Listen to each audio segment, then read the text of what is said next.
Hey there, fellow travelers. It is Captain Beefy with the Game Vault. This is another episode of No Man's Sky. If you haven't subbed to the channel, please do so and leave a like on the video if you enjoy what you see. And as you can tell, if you've been watching videos here at all, we're back at my little Paradise Falls base, and tonight we're going to take a look at underwater resources, what's available underwater, and what these resources can do for you. So there's some unique stuff that you really can't find anywhere else. So let's get to it. We'll dive right in. As you can see, I've got an underwater nip farm here.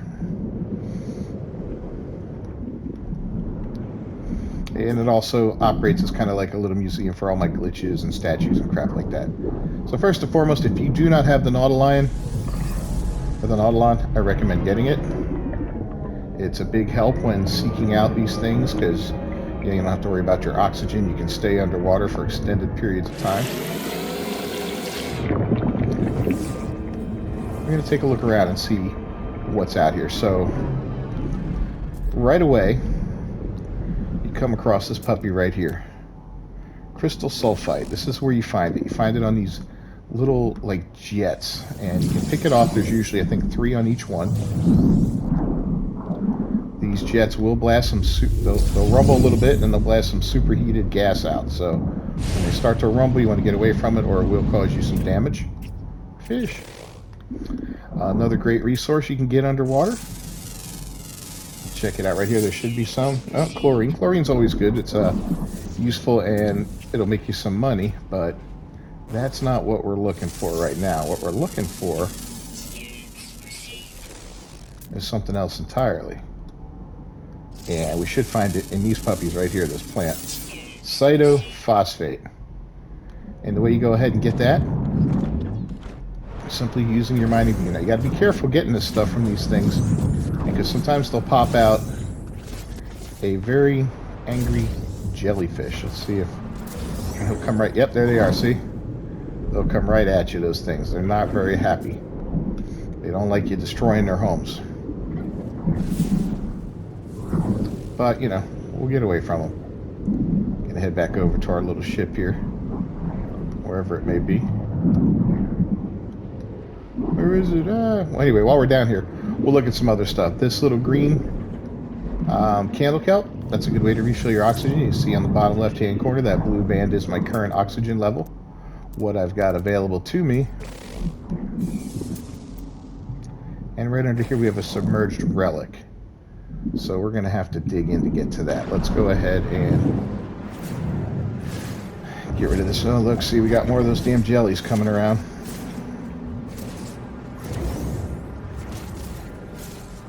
We're going to kind of clear the way here. Alright, submerged relic is right there. See it? What you get from one of those? Hadal cores. That's where you get them. Sometimes you got to do missions on the anomaly to get those, I believe. So there it is. We also got some other goodies down here, like armored clams. If you're looking for living pearls, you need to get and find some armored clams. It is a building material that you'll use for construction of some of the underwater base parts. So you know, you're going to have to grab some before you can build some stuff. So highly recommend looking for a few of those if you can find them. Where'd it go? Came up in a bit. Oh, there it is right there. So as you get close, it'll pop up, or you got to shoot it open. That's right. So we can use whatever. Boom. We'll grab the pearl and then get away from it because it'll slam shut, and the concussion of the shutting will hit you hard and cause you some damage if you're not careful.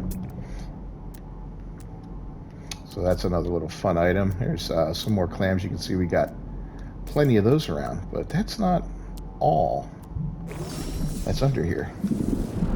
Let's go find some more stuff.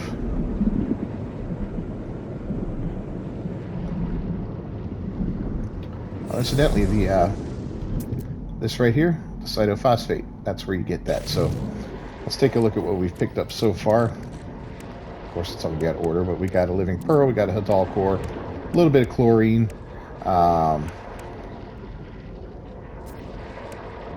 What else? I should have organized a little bit first. There's the crystal sulfite and the cytophosphate right there. Alright, now we're almost out of oxygen, so we could surface and replenish real quick, or just hit one of these guys up real fast. Boom, candle kelp. So another nice resource you can get underwater is hypnotic eyes, and those are one of the more challenging things to get. And the way to find them is you usually need to find a building that is, an abandoned building underwater is one way to find them. Here's an alluring specimen. We'll go check that out real quick. I'll show you what you get from one of those.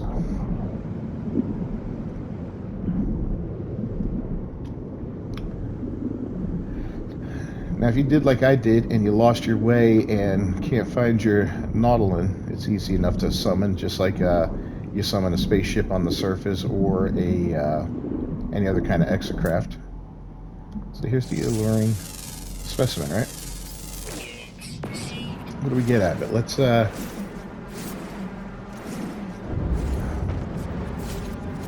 tear all that down and get rid of it.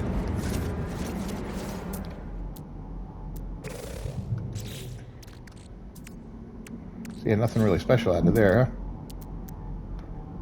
But a lot of resources, a lot of carbon and whatnot. Interesting little item there. I do enjoy the underwater portion of the games. I've always enjoyed underwater portions of games. I love the game Subnautica. I don't know if you've ever played that or not. If you haven't, I highly, highly, highly recommend it. It's not the longest game in the world. It is a survival game. It's set primarily underwater. The follow-up to it, Subnautica Below Zero, is another excellent game. Again, same setting underwater, although there's a little more on the surface in the second game, which kind of, in my opinion, took away from the charm of it and how cool it was on its own. So my recommendation would be the first one over the second one, but that's just me, you know. All right, let's go ahead and get this guy back out. And I'm going to go find some ruins, and I'll show you what we get from the ruins. So we'll make a cut, come back. Or not, but this is what we were looking for. You'll see it with the little red exclamation point, and that is an abyssal horror. This is where, and let's see where this puppy is. Is he down here? Is he like underground? Oh, he might be underground. Might have to dig that dude out. You get hypnotic eyes from these things, and they're pretty gnarly looking, and you got to be careful because they will try to draw you in and eat you. So let's see what we find in here. There might be an empty chasm in here of some sort. Yeah, look at this. Pretty nifty, huh? Ah, there it is. Ah, help me. So you got to tap the square button, and you can get out of its hold there. I'll do it again. I don't like this because I'm like, all right, let's get the bolt caster out. You shoot it in the eye. You knock the eye free. Then you can go pick it up if you can get to it. Boom, there we go. So yeah, that's the abyssal horror.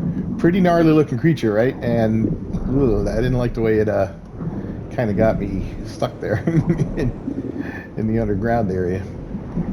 This cave system's badass though. I like this. Something to be said about procedurally generated game like this, you know. Alright, let's go ahead and dig our way out. There's some cool looking fish, huh? So I think that's pretty much it for the actual resources you find. I can't think of anything else. So I'll go ahead and get us back to the base, and we will look at different ways these things can be processed and what they're used for. So you'll know if they're worth seeking out or not for you. I'll see you there. Alright, hey there, we're back at the base now. So let's take a look at what we got, and I arranged them a little bit to make it a little easier. I should have done that ahead of time, for preparation and all that. So, crystal sulfide. This is, again, this is what you pull off of those jets, those hot jets that shoot out the boiling water. You get about 3 of them off each one. We went and picked a couple more. This is used in construction. There's stuff like watertight door and the moon pool, as well as other things. It's a construction item. I think you can also build some parts for the Nautilon for that too, like the sonar and whatnot. So Definitely handy if you're going to do some underwater stuff. You're going to want to go ahead and get yourself a handful of these. 10, 20 of them will probably do you for the most part. Maybe a little bit more. Up to you. The cytophosphate, this is you get this from farming just different underwater plants, but mainly those spiky ones that shoot out those white jellyfish. Again, it's a little construction item there. It's used to make certain things, especially in the underwater. Living pearl, also used for building quite a bit in underwater. I believe it has a use for some of the glass underwater things. Let me see here. No. Could be wrong, but you see crystal sulfide used in all that. Watertight door. No. There we go. Used in the moon pool floor. Okay, so yeah, I knew we had to use it for something in construction there, just wasn't sure what and couldn't remember what. So there's that. Some decorative pieces will use some of this stuff too, like you have some of these underwater decorative things like the aquatic crystal that's used in cytophosphate, candelabra bloom, curly coral, boom, barnacle. There's a couple more in here, I believe, right? Maybe that's it. Yeah, it might be it. But in any case, that's what that kind of stuff's used for. And then you have the hypnotic eye and the Hadal core. Now these things are kind of useful in other ways too, so let's check this out. If you put the Hadal core in the refiner, you can refine it down to nanites, and it makes 50 per each one. So a stack of 10 will get you quite a bit there, right? 500 nanites. So that's pretty solid. The hypnotic eye gets you living slime, 50 each. So that's not as good because then you have to convert that into the runaway mold. Then the runaway mold is a 5-to-1, I believe, on the nanite ratio. So definitely not as good as the Hadal core. I don't think any of this other stuff. Well, yeah, sodium nitrate. There you go. But nothing of any major value that I can think of. Gold. Cytophosphate. Condensed carbon. Yeah, that's not really worthwhile. But what's cool, some of the stuff can be cooked up too, right? So check this out. Hypnotic eye turns into horrifying mush, and you can use that to make like there's a horrifying stew or something along those lines. I might have some in here. Yeah, maybe not. But there's the horrifying mush. I guess the stew is somewhere else, but yeah, it's kind of cool that you could do that with them. You can't, the Hadal core, I don't believe works that way. Yeah, you see, it would show up in here if it would work, so it doesn't, but you get the gist of it there. So you can make some horrifying mush, which is always a yummy, delicious thing to make. Alright guys, well if you enjoyed this video at all, please subscribe to the channel if you're not subscribed, and leave a like on it down below. I recommend building an underwater base. They're a lot of fun, they're cool looking, it's just a different vibe to it. And like I talked about Subnautica earlier, this base very much has a Subnautica feel to it because of the way these modules are constructed and all that. It's very reminiscent of that game. So pick that game up if you ever see it on sale. It's probably on sale all the time now. It's a few years old. It's got a sequel out and probably another one coming. If you haven't subscribed to the channel, like I said, please do so. And if you ring that bell, you'll be notified of every new video when it releases. And don't forget to leave a like on the video. It's appreciated more than you'll ever know. As always, I'm Captain Beefy, here with the Game Vault. I'll see you next time. Until then, peace.